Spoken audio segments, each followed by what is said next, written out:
Hello, and welcome to World War II Indiana Landmarks. I'm author Ron May. Our focus for Episode 2 is the North Indiana site of the Kingsbury Ordnance Plant. Kingsbury is located in the northwest corner of Indiana, southwest of South Bend, and almost directly south of the town of LaPorte. Northern Indiana is known for its flat topography and fertile soil. In 1940, it became known for something else, as the U.S. government converted 20 square miles of that farmland into the expansive Kingsbury Ordnance Plant, one of the largest in the country. When the plant was completed, its infrastructure included 80 miles of train track, 134 miles of roads, and more than 1,000 structures, all for the production of ordnance.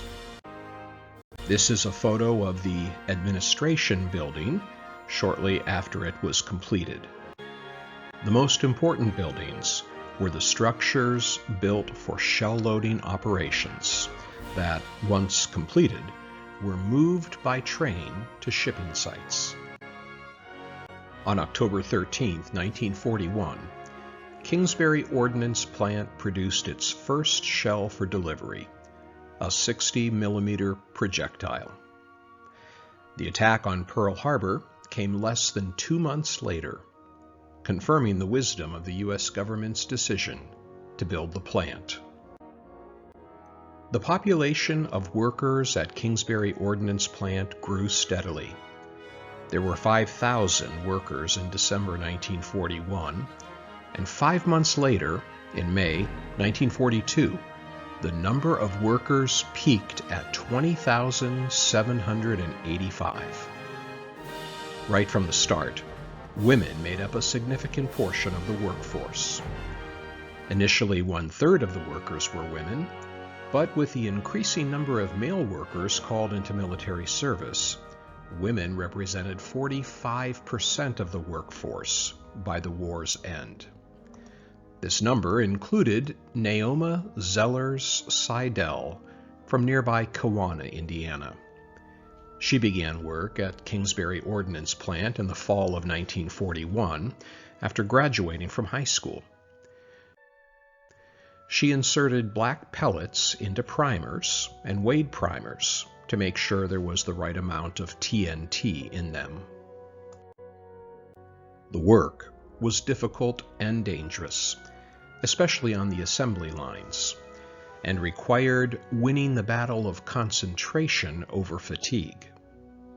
Kingsbury's automated assembly line forced workers to remain alert and productive despite tasks that might be physically taxing, repetitive, or both. The assembly lines were only dimly lit, and many of the materials had to be quickly assembled with tweezers. All workers had to wear protective clothing and shower before leaving, as one chemical component turned any exposed hair or skin the color orange. The result of their labor was producing shells for the war effort overseas.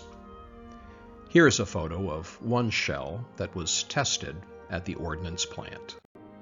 Once production was completed, the ordnance was then shipped overseas for use in the combat theaters. If you visit the former Kingsbury Ordnance Plant today, you can still see some of the surviving buildings. In this photo is part of the administration building. You can also see the tracks and loading docks, and imagine those who loaded the shells onto the trains. Today, nature is reclaiming many of the abandoned buildings once used at the Kingsbury Ordnance Plant. Some of the brick warehouses have been repurposed as storage units for businesses today. You can still see the ordnance location markings on the corner of the buildings. This one on the top left corner was designated Y-2-2 to indicate the Y unit of buildings. The Kingsbury Industrial Park uses many of those buildings today. This is a photo of the R-4 unit buildings, still standing proudly. All around the area is evidence of what was once there at the start of World War II. Much of the former plant acreage has become the Kingsbury Fish and Wildlife Area. Parts of it remain contaminated from the munition operations 8 decades ago. Learn more about the Kingsbury Ordnance Plant and Naoma Zeller's service story in my new book, World War II Indiana Landmarks, available now on my website or in stores where books are sold.